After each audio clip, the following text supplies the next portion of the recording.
me in a loud, scary, life-threatening voice to stop scratching my coochie snorcher. I become terrified that I'll scratch it off down there. I do not touch myself again, even in the bath. I'm afraid of water getting inside of me and filling me up so I explode. I put Band-Aids over my coochie to cover the hole, but they always fall off in the water. I imagine a stopper, a bathtub plug up there preventing things from entering me. I wear 3 pairs of hard padded pajamas, hard padded underpants underneath my snap-up pajamas. I still want to touch myself sometimes, but I don't. Memory, 7 years old. Edgar Montaigne, who is 10, gets really angry at me and punches me with all his might between my legs. It feels like he breaks my entire self. I limp home, I can't pee. My mama asked me what's wrong with my coochie snorcher, and when I tell her what Edgar done to me, she yells at me and says not to let anyone touch me down there again. I tried to explain to her that he didn't touch it, Mama. He punched it. Memory,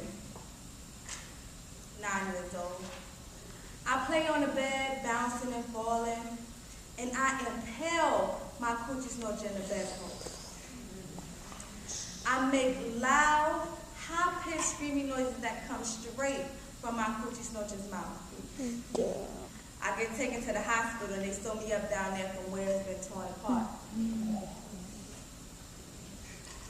Memory, 10 years old. I'm at my father's house and he's having a party upstairs.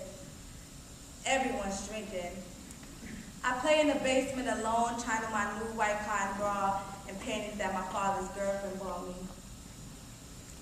Suddenly, my father's best friend, this big man named Alfred, comes up behind me and pulls down my new underpants and sticks his big hard penis into my coochie snorcher.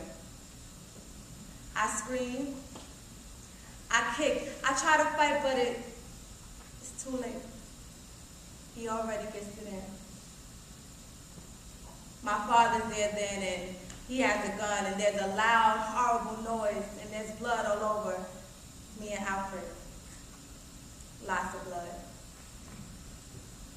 I'm sure my coochie snorcher's falling out then.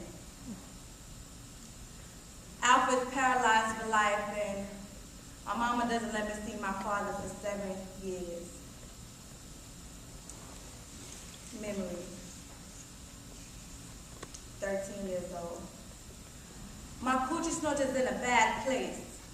It's a place of pain, nastiness, pungent, invasion, and blood. It's a site for mishaps. It's a bad luck zone. I imagine the freeway between my legs that I'm traveling on, going far, far away from here.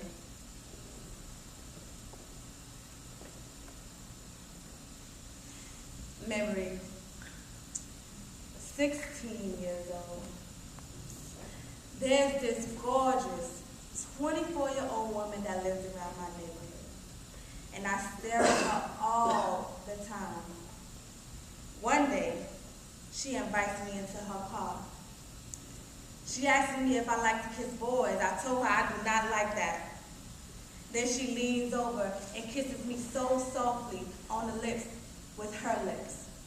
And then she puts her tongue in my mouth. And wow. She asks me if I would like to come over to her house, and then she tells me to relax, to feel it, to let our tongues feel it. She asks her mama, my mama, if I could spend the night at her house. My mama is so delighted that such a beautiful and successful woman has taken interest in me. I'm scared. But I can't wait. Her apartment's fantastic. She got it hooked up. It's the 70s. The bees, the fluffy pillows, the moonlights. I decided right there that I wanted to be a secretary like her when I grew up. She makes a vodka and cranberries for herself, and then she asks me what I would like to drink. I say, the same as you drinking. She says she doesn't think my mama would like me drinking vodka. I say, I don't think she would like me kissing girls either. And then the pretty lady makes me a drink. She changes into this satin chocolate teddy. She is so beautiful. I always thought bull daggers were ugly. I say, you look great. She says, so do you. I say, but I only have on this white cotton bra and underpants. And then she changes me into another satin teddy. It's lavender, like the first soft days of spring. The alcohol has gone to my head and I am loose and ready. She has a picture over her bed of a black woman with a huge afro.